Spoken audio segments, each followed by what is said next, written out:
As many of you have noted that use the internet, it has been announced that Disney has acquired the rights to the Star Wars franchise. And in the summer of 2015, we will see the release of Star Wars Episode 7. Herewith is my proposal for the plot of that movie. Alright? I'll begin with the standard title sequence and John Williams fanfare, followed by a scroll to be written by, I would like to mention that Brian De Palma wrote the original opening scroll for Star Wars Episode 4, A New Hope. I think it would be a nice nod to the franchise if he were to write this opening scroll, alright? Then you pan down from the Twin Sons of Tatooine. We are now close to the mouth of the Sarlacc pit, alright?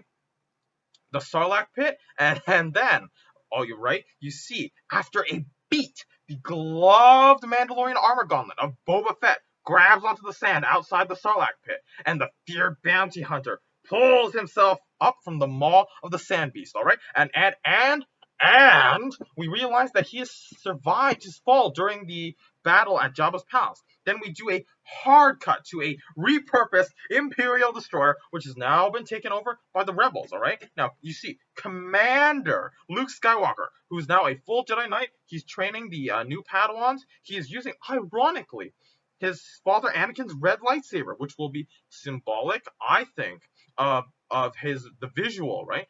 For his battle with how to both bring about the new Jedi Order while still acknowledging his father's fall from grace.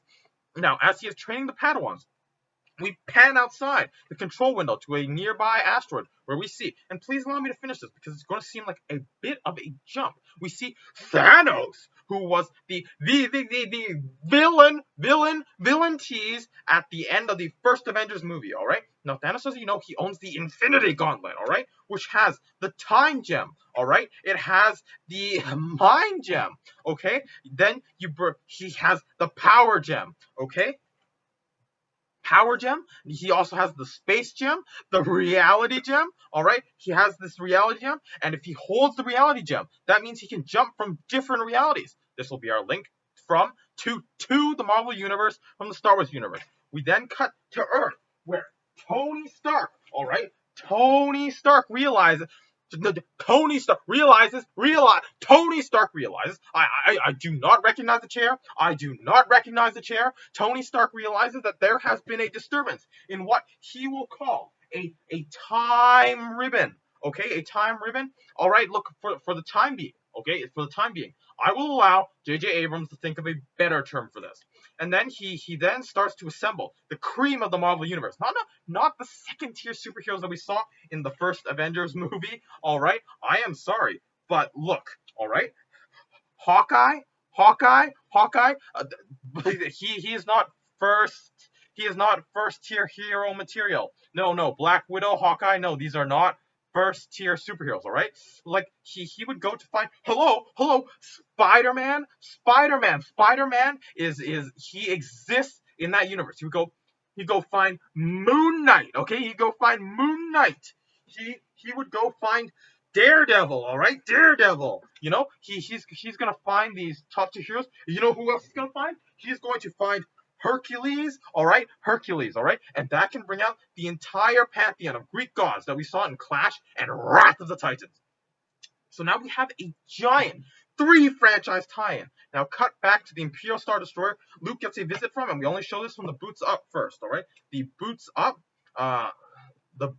and we are going to pan up, and oh my god, it's Han Solo, and he's older, grizzled, and like really like focused and cool. Like he's seen some really bad stuff, and he actually seems shaken. And Luke is like, "What's wrong with buddy?" And that's when Han drops Chewbacca's severed head on the floor, right? Yes, in front of all the Padawans. It's on the floor in front of the Padawans. The Padawan, please let me finish. Thank you. The Padawans are all horrified, and Han says the planet Kashyyyk has been destroyed by this very mysterious force. Now we know, this was Thanos. Thanos was beginning, gather power in the new universe. So while they take Chewie's head down because we've seen that, they can build new bodies. I'm gonna build Chewie this really cool robot, and I'm thinking spider body, like a cool spider bot body with Chewbacca's head, all right, and ion cannons, and on it that will be that he'll come back. That will be the post credit tease of the film. So keep that in mind. So I don't want you guys bummed out because Chewbacca's not dead. He will come back. Then Han, and then Luke looks down at Han's wedding ring, and it's gone. He's like, "Hey, what happened with you and Leia?" And Han's like, "Don't even get me started on that." So now Where did Leia go? Where did Leia go? She's not gone, but we will find out in a sec. Now the whole I'm a citizen filibuster. Thank you, and really thank you for respecting your town laws by interrupting me during this. Where was I? Yes, then. And then at the edge of the Star Destroyer's orbit, suddenly the time ribbon begins wavering. And what do we see come through? All right, you see the X-Men's Quinjet. All right, and that's right. What we did was back on Earth, we showed him gathering up all the heroes, but we did not show him gathering up the X-Men. So, oh my goodness, now Wolverine's going to be there. Now Cyclops is going to be there. All right, so the Quinjet comes through. All right, the Quinjet is going to come through, and then Luke is going to come in with his X-Wing to go out and meet them. And they're going to engage in this awesome star battle. And it looks like the Quinjet actually is going to shoot Luke down. And suddenly the volley of lasers comes in. And what comes flying in? All right, we think it's going to be the Millennium Falcon, just like in Episode 4, where he comes in and saves him during the battle. Yeah, but no. It's that's right. It is Slave One. That's right. Boba Fett ship Slave One has to save Luke because, of course, he's trying to track down Han. He can't have Luke die. So now then it's a battle between the Quinjet, between the X-Wing, between the Slave One, and then we see the Millennium Falcon, all right? The Millennium Falcon is flying away. So now Slave One goes off to do that. But then now we cut down to Coruscant, all right, where Princess Leia is now consulting with Lando Calrissian. Now it looks like they're just having a very intense like meeting about trade regulations and about I will not finish my speaking about trade regulations and but then suddenly once the rest of the council meeting leaves, they fall into each other's arms. All right, and it's oh my God, Lando Calrissian and Princess Leia are having an affair, and that is why Han Solo, because look, Lando Calrissian was like, hey, if I'm going to lose the Millennium Falcon to you, I'm just going to take your woman, and he has. So then we set that triangle up, okay?